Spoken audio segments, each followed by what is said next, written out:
नमस्कार, बहुत स्वागत है आपका। मैं हूं आपके साथ प्रेरणा मिश्रा और ये वक्त है मध्य प्रदेश की तमाम बड़ी खबरें आप तक पहुंचाने का। लेकिन उससे पहले लिए चलते हैं आपको छत्तीसगढ़ और बड़ी खबर आपको रायपुर से बताते हैं, जहां सीधे होगा मेयर का चुनाव। जनता चुनेगी अपना मेयर। कैबिनेट ने इस फैसले पर मुहर लगा दी है। पिछली सरकार का फैसला पलटा है, तो ये बड़ी खबर इस वक्त आपको बता रहे हैं। और अब मेयर का चुनाव सीधे होगा, यानी कि जनता सीधे अपना मेयर चुनेगी।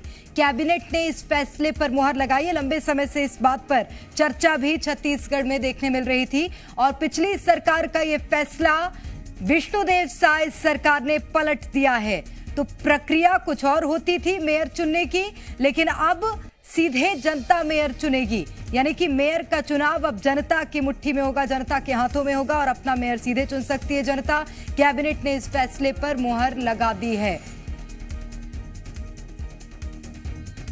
तो बड़ी खबर ये आपको छत्तीसगढ़ की राजधानी रायपुर से बता रहे। कैबिनेट बैठक में एक बड़ा फैसला लिया गया और पिछली सरकार का फैसला पलट दिया है। अब सीधे मेयर का चुनाव होगा, जनता चुनेगी अपना मेयर। कैबिनेट ने फैसले पर मुहर लगाई है, पिछली सरकार का फैसला पलट दिया है।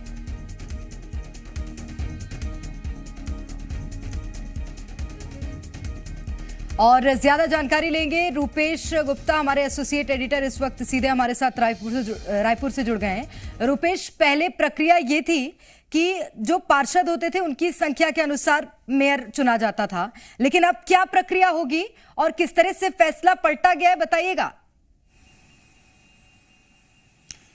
अब मेयर का चुनाव उसी तर्ज पर होगा, मोटे तौर पे समझ सकते हैं जिस तरह से अमेरिका में चुनाव होता है, जहां पे राष्ट्रपति भी चुने जाते हैं और सीनेटर्स भी चुने जाते हैं जी। यहां पे जो प्रक्रिया अपनाई जा रही है, उस प्रक्रिया में पहले से जो व्यवस्था चली आ रही थी डॉक्टर रमन सिंह के समय से, कि मेयर डायरेक्ट इलेक्ट होते थे और जो पार्षद होते थे उनका अलग से इलेक्शन होता था, मतलब दो वोट किसी भी व्यक्ति को डालने होते थे। वो प्रक्रिया फिर से स्वीकार कर ली गई है।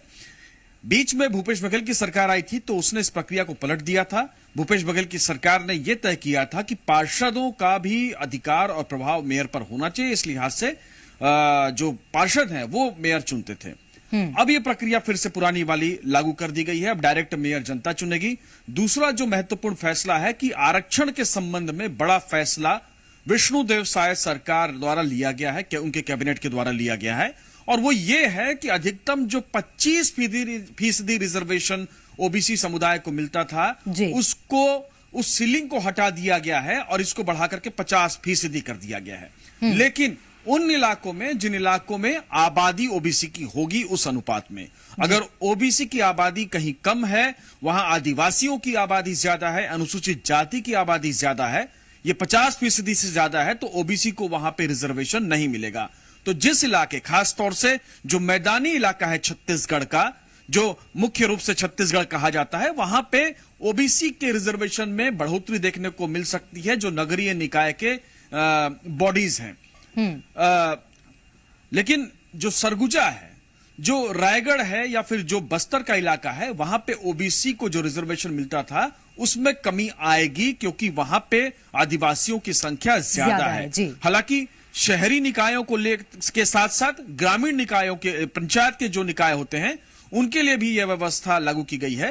तो शहरी इलाकों में इसका कितना असर पड़ेगा वो देखना होगा। रूपेश, एक और सवाल है मेरा, मुझे थोड़ा सा और क्लियर करिएगा। अगर मेयर का चुनाव सीधा जनता के हाथों में होगा, क्योंकि मुझे लगता है जहां तक निगम की पहले बैठकें होती थी वो विधानसभा की तर्ज पर ही होती थी, जिसका बहुमत उसका मेयर चुना जाता था, लेकिन अब क्या उन बैठकों की प्रक्रिया में भी कुछ अंतर आएगा अगर ऐसा होता है तो? नहीं, बैठक की प्रक्रिया में किसी किस्म का अंतर नहीं आता है, लेकिन मेयर को एक स्ट्रगल करना पड़ सकता है। अगर मेयर किसी एक पार्टी का बना है और उसके विरोधी पार्टी के पार्षद ज्यादा संख्या में चुन करके आते हैं, तो योजनाओं को पारित करवाना कंपैरेटिवली थोड़ा सा मुश्किल हो जाता है, क्योंकि उनको सहमति लेनी पड़ती है। और ये डेमोक्रेसी का एक अच्छा पक्ष भी है कि आप विपक्ष को भी साथ में लेकर के चलिए। अगर जनता बैलेंस इस तरह से करना चाहती है तो जनता पावर्स को एक तरह से कंट्रोल करती है। लेकिन जो दूसरी एक बात और मैं प्रेरणा कहना चाहूंगा कि इन दोनों के अलावा जो तीसरी महत्वपूर्ण चीज है कि जिस तरह से नगरीय निकाय और पंचायत निकाय दोनों में फेरबदल किया गया है ओबीसी रिजर्वेशन को लेकर के, अब ये खबरें आ रही थी कि जो पंचायत चुनाव होंगे उसी के साथ निगम के चुनाव होंगे। ये करीब करीब मान लेना चाहिए कि अब दोनों चुनाव एक साथ होंगे। इसके अलावा पर्यटन को उद्योग का दर्जा भी कैबिनेट ने दिया है। बिल्कुल, ये बहुत महत्वपूर्ण बातें हैं और आज की कैबिनेट बैठक को इसलिए बहुत अहम माना गया है। बहुत शुक्रिया रुपेश आपका तमाम जानकारी साझा करने के लिए।